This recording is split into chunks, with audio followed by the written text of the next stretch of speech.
vì vậy cái này song ở chỗ thầy rong mà có ra sum thum bang ở chỗ thầy kami ka rồi bây giờ cái cái đó việc hụt thôi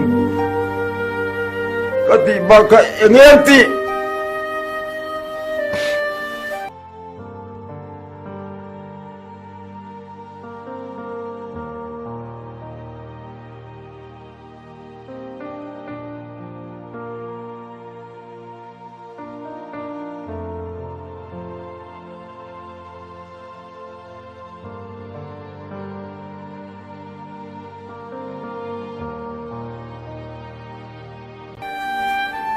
cùng tắm tất cả mọi tội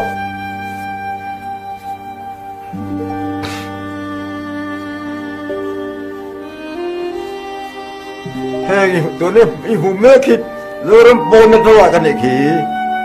rồi làm chôm bên rồi bên đi theo cái mà đi làm chôm ở bên electric này cái lỗ lắm đi ra tháp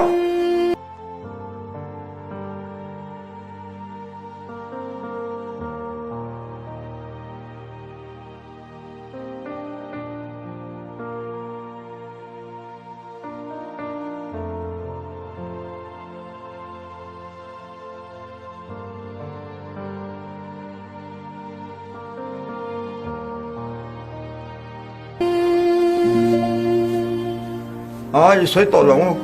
여기를 솜치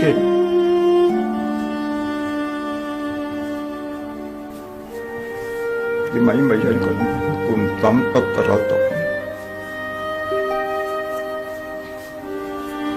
그 알게 있는 건 와 많이 거든 좀 가는 거는